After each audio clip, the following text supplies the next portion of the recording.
तो finally guys एक नया अपडेट मैं यहाँ पर डेली वेजर्स के रिगार्डिंग देना चाहता हूँ। तो अपडेट देने से पहले रिक्वेस्ट यही है कि चैनल पे नए आया हो तो प्लीज़ चैनल को सब्सक्राइब कर देना और टेलीग्राम चैनल को ज्वाइन कीजिएगा, लिंक डिस्क्रिप्शन में पड़ा है। तो ये अभी नया अपडेट मैं सनी चीफ साहब का देने जा रहा हूँ। तो उन्होंने कहा कि काफ़ी दिनों से जम्मू कश्मीर के अंदर एक बड़ी बहस चल रही है। बड़े बड़े लोग जो खुद को अजीम लीडर समझते हैं जम्मू व कश्मीर के अंदर बड़ी बड़ी बातें कर रहे हैं, चाहे वो हुकूमत में बैठने वाले बंदे हो या घरों में बैठने वाले बंदे, जितने भी लीडर हैं। मैं उन सब से एक सवाल पूछना चाहता हूं कि क्या आपके पास रोज़गार के मसले पर कोई बात है या हमारे जो नौजवान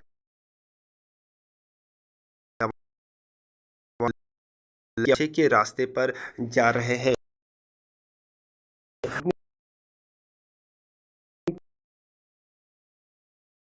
के अंदर जो हालात ख़राब हो रहे हैं, या ये कि हमारे अपने लोग काम से महरूम हैं और बाहर से लोग आकर यहाँ काम कर रहे हैं, इस मसले पर कोई बात है? तो उन्होंने कहा कि चाहे रोहिंग्या या बांग्लादेशी, तो हमारे ये जो कश्मीर जम्मू कश्मीर के अंदर हिंदुस्तान के अंदर बहुत सारों के एरिया के लोग काम कर रहे हैं। ख़ासकर उन्होंने कहा कि हमारे जम्मू कश्मीर के अंदर बहुत सारे, चाहे वो रोहिंग्या या बांग्लादेश बर्मा के लोग यहाँ आकर अपने मकानात, कमरे, घर, ख़ानदान, काम काज, नौकरियाँ और बिज़नेस कायम कर चुके हैं, इस पर कोई बात है?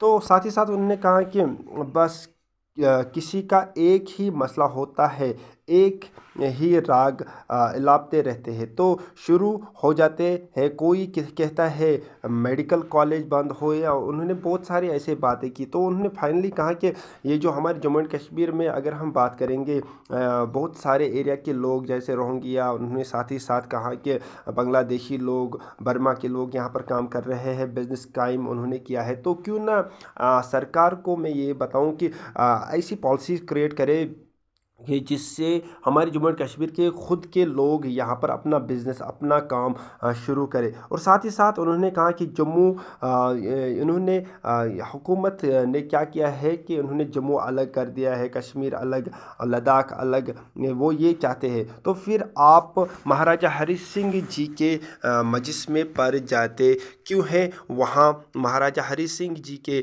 नारे क्यों लगाते हो? क्या महाराजा हरि सिंह जी ने आपको इजाज़त दी थी?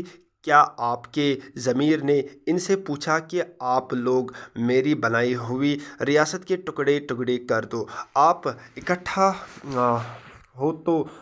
तो इस तरह से उन्होंने कहा कि ये जो लद्दाख अलग, जम्मू एंड कश्मीर अलग, और बहुत सारे चाहते हैं कि कश्मीर भी अलग होना चाहिए, जम्मू भी अलग होना चाहिए। तो ये कहना है हमारे सनी चीफ साहब का। सबसे पहले अपने अंदर झांक कर देखो कि जम्मू के जितने भी लीडर हैं उन्होंने जम्मू के लिए क्या किया। इतनी MLA, इतनी पावर होने के बावजूद जम्मू के लिए क्या किया? तो उन्होंने ये बात कही है। और साथ ही साथ उन्होंने कहा कि अगर कश्मीर में हुकूमत बनती है, कश्मीर के लोग या कश्मीर के लीडर अगर कश्मीर के हक़ की बात करते हैं, तो जम्मू के लीडरों, जम्मू के MP को किसने मुंह बंद करके रखा है? क्या उनके मुंह पर टेप लगी है? क्या उनके हाथ बांध दिए गए हैं? क्या उनकी आंखों पर पट्टियां बांध दी गई है? तो इस तरह से बहुत सारे बातें हमारे सनी चीफ साहब ने बताई है। तो साथ ही साथ उनकी एक ही बात है कि वो चाहते हैं कि हमारे जम्मू एंड कश्मीर के जितने भी डेली वेजर्स है, आंगनवाड़ी वर्कर्स है, आशा वर्कर्स है, आयास है, इनको रेगुलराइज करो। मिनिमम वेज एक्ट लागू होना चाहिए हमारे जम्मू एंड कश्मीर में, जो अभी नहीं हो रहा है। तो उन्होंने बहुत सारी बातें की है। तो साथ ही साथ उन्होंने डेली वेजर्स के रिगार्डिंग बात की है कि वो चाहते हैं कि डेली वेजर्स रेगुलराइज हो और उनकी सैलरी इंक्रीज होनी चाहिए। तो उनने अब कहा कि डेली वेजर जो पिछले 20 साल से तड़प रहे हैं, आए आया कोई एक भी लीडर इनके पास नहीं, ना ही इनसे पूछा कि आप ठीक हो, आपके मसले क्या है। तो बरसों से हमारा एक भाई डेली वेजर बिजली के खंबे पर करंट लगने से मर गया, उसकी जान चली गई।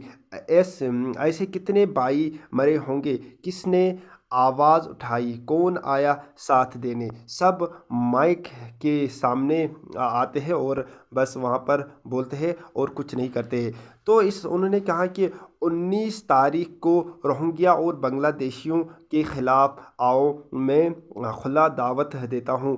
29 तारीख को डेली वेजर्स सिंह समिति की तरफ से ऐलान है, सर्किट हाउस के बाहर आओ अपने भाइयों के लिए। तो उन्होंने कहा कि ये जो गैर एरिया के लोग हमारे जम्मू एंड कश्मीर में काम कर रहे हैं, तो उन्हें मतलब या बिज़नेस कर रहे हैं, उन्हें चाहिए कि सरकार को चाहिए कि कुछ ऐसी पॉलिसीज़ क्रिएट करे कि हमारे ही लोग यहाँ पर अपना कारोबार संभालें। इनमें तो उन्होंने साथ ही साथ कहा है कि जितने भी हमारे जम्मू एंड कश्मीर के लोग हैं जो बेरोज़गार हैं, उनके मसले को हल करने के लिए सरकार को चाहिए कि वो कुछ इस तरह की पॉलिसीज़ इख्तियार करे, कुछ इस तरह की पॉलिसीज़ लाए। उन पॉलिसीज़ को यहाँ के लोकल लोग इस्तेमाल करके अपने पैरों पे वो खड़ा हो पाएंगे। तो उन्होंने ये कहा है। साथ ही साथ उन्होंने कहा कि यहाँ की बिज़नेस, यहाँ का काम काज सारा यहीं के लोकल्स लोग कर देने चाहिए। बैरूनी एरिया के लोग जैसे बांग्लादेशी या रोहिंग्या, उन्होंने बहुत सारे बर्मा के लोग, उन्होंने कहा कि वो यहाँ पर काम मतलब उनके बजाय अगर यहाँ के ही लोग काम करते तो कितना अच्छा होता, तो बेरोज़गारी का मसला जो था वो भी ख़त्म हो जाता। साथ ही साथ उन्होंने कहा कि डेली वेजर्स कंटिन्यूअसली अपना अपना योगदान देते हैं हर किसी फील्ड में, तो फिर उनके साथ नाइंसाफ़ी क्यों हो रही है। तो उन्होंने कहा कि अगर हमारे ये जो मसले मसाइल हल नहीं हुए तो हम क्या करेंगे। उन्होंने कहा कि हम फिर रोड पे आ जाएंगे और सिंपल पीसफुल प्रोटेस्ट करेंगे। तो ये अभी का नया अपडेट जो सनी चीफ साहब ने बताया था। तो बाकी अगर वीडियो पसंद आया होगा तो लाइक शेयर ज़रूर कीजिएगा, सब्सक्राइब कीजिएगा। मिलते हैं नेक्स्ट वीडियो में, तब तक के लिए थैंक यू वेरी मच।